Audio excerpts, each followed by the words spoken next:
¿cierto? Él logra imponer la idea de que para salvarse hay que abrir el juego y repartir las bolitas, por decirlo de alguna forma. Y entonces, esto es una cosa que era absolutamente imposible de imaginarse para Marx o para Rosa Luxemburgo. Es decir, nadie podía imaginar la acción deliberada del Estado proveniente del riñón del sistema capitalista para activar la demanda de los sectores populares y reducir el desempleo. Y esto fue el primer paso deliberado de crecimiento de la demanda, con un conjunto de obras y acciones muy bien manejadas, que no vamos acá a detallar, pero que lo importante es que expandió el consumo de las clases trabajadoras, redujo la desocupación en forma significativa y volvió a hacer andar un sistema que estaba prácticamente paralizado en todo el mundo.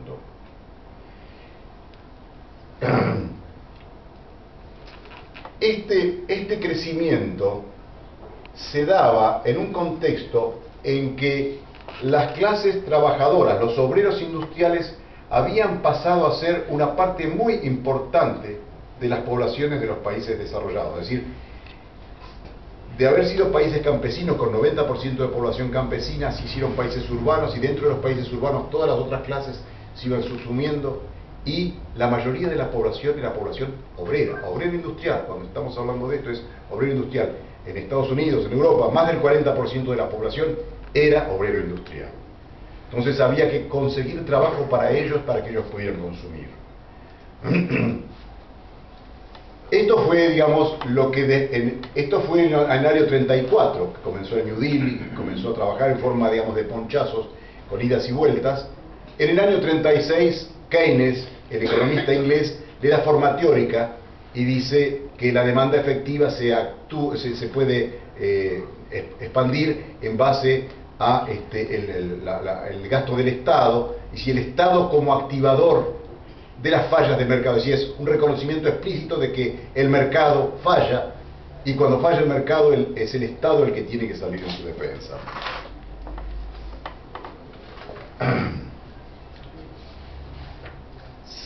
Sin embargo, en el año 1937, cuando habían avanzado bastante ya las reformas del New Deal, el gobierno se da cuenta de que había gastado mucho, que había entrado en zona de déficit fiscal, y se asusta y piensa de que hay que volver a equilibrar, levanta un poco el pie del acelerador, y el gobierno se da cuenta al poco tiempo que vuelve a entrar la economía en recesión. Y de esa recesión sale solamente cuando ve que en Europa se está por producir una guerra con el Rearme alemán, y se lanza abiertamente en la carrera armamentista.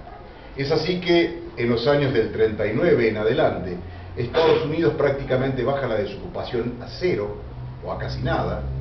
y se activa una demanda extraordinaria, que es la demanda para productos bélicos. De alguna forma, esto es lo que proféticamente había dicho Rosa Luxemburgo en el año 1912 en el capítulo 37 de su propio trabajo.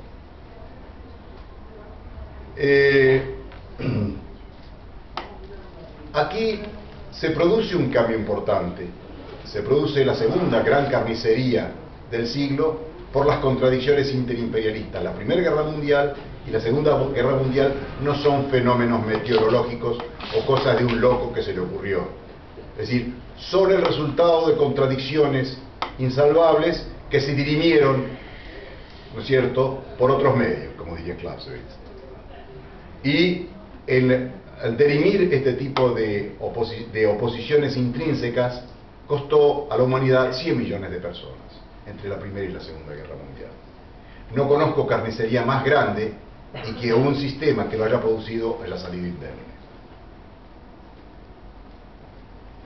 Entonces, a la salida de la Segunda Guerra Mundial se produce una cosa, además, un cambio muy importante, imposible tampoco de prever por Rosa Luxemburgo en aquel momento, que es que se expandió un campo socialista, un campo que estaba poniendo en entredicho la misma existencia del capitalismo. Ella vivió lo suficiente como para ver el alumbramiento de la Revolución Rusa, la apoya, a pesar de las discusiones serias que tenía con Lenin, y es asesinada en febrero de 1919. Después de la Segunda Guerra Mundial y como resultado de todas estas crisis, se extiende la influencia de los países socialistas y la Unión Soviética extiende su ámbito de influencia en toda Europa del Este, y en Europa Occidental los partidos comunistas tienen una grandísima influencia en Francia, en Inglaterra, perdón, en Francia, en Italia, en Grecia, que fue quebrado por una contrarrevolución, y en muchos países. Entonces, el conjunto de las clases poseedoras se encuentran ante una difícil circunstancia. No solo tienen que expandir la producción, porque es necesario para volver a poner el capitalismo en funcionamiento, sino que lo tienen que hacer para impedir que esas clases trabajadoras se vuelquen hacia el comunismo y produzcan un cambio revolucionario eliminando al capitalismo en Europa. Y de allí vienen todos los planes de desarrollo en Europa, comenzando por el Plan Marshall, y todo lo que llamamos nosotros y conocemos como la economía de bienestar, es decir, una economía en donde en forma permanente los trabajadores fueron incrementando su salario real en la medida en que iba creciendo la productividad del trabajo, y la productividad del trabajo creció muy rápidamente por una circunstancia muy clara, porque utilizaron la técnica más avanzada del mundo, que era la técnica fordista americana, y porque los bienes de producción europeos habían sido diezmados con la guerra junto con los millones y millones de personas. Es decir, que empezaron de cero, contando con una capacidad intelectual o un acervo cultural para hacerlo, con la destrucción de los medios y con el capital y con la ayuda del capital americano. Entonces, aquí se produce un cambio muy importante, y es que durante 20, 25 años, casi 30 años, las clases trabajadoras europeas y de los países desarrollados en general, también ocurre en Estados Unidos o en Japón, van conquistando nuevas fronteras y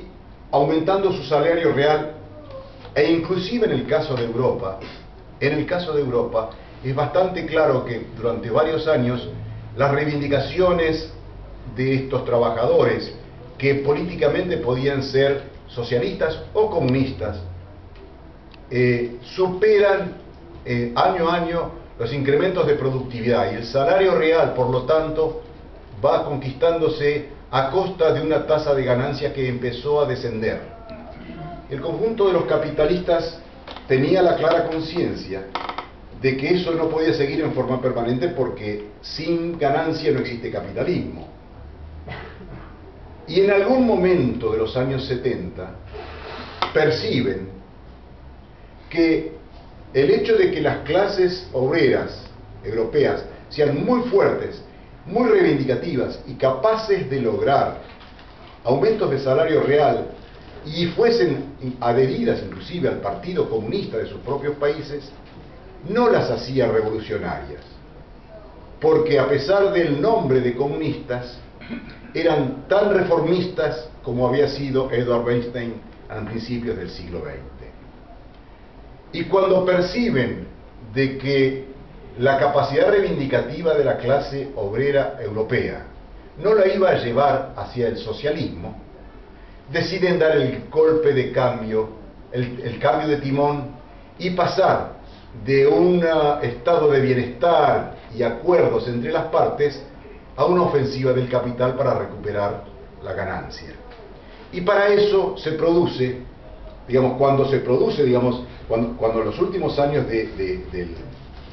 keynesianismo en acción, del estado de bienestar, se había producido un descenso de la tasa de crecimiento por un lado, un aumento de la inflación, lo que se llamó stagflation, es decir, inflación y estancamiento al mismo tiempo,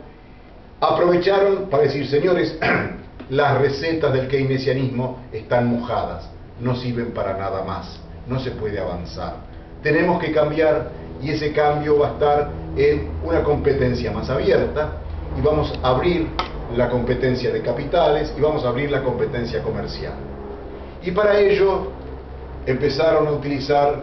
el desarrollo del capitalismo en países que tenían salarios mucho más bajos y torpedear los salarios europeos y los salarios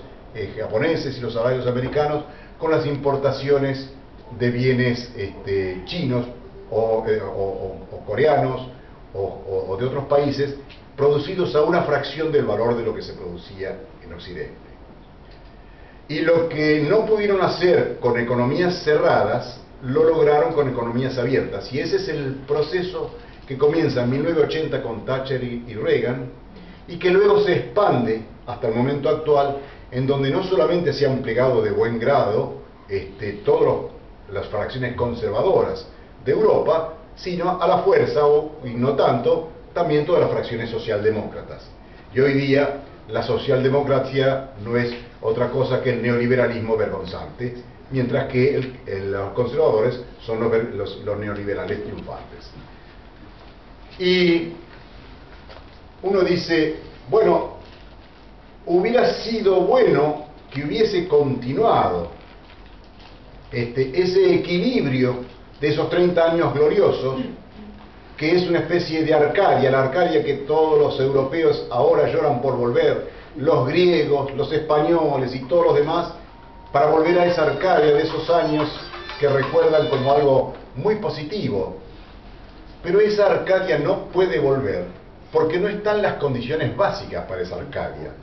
Lo primero es que el socialismo desapareció del mundo. Es decir, mucho antes de que implosionase el socialismo, ya se habían dado cuenta de que los obreros europeos, aún los comunistas, no eran revolucionarios. Y para cuando implosiona, el capital se dice a sí mismo, no hay nada que entregar, ¿para qué concesionar lo que no es necesario? Si finalmente el mundo quedó, el comunismo en el mundo quedó reducido a una monarquía loca en Corea y a Cuba en Latinoamérica,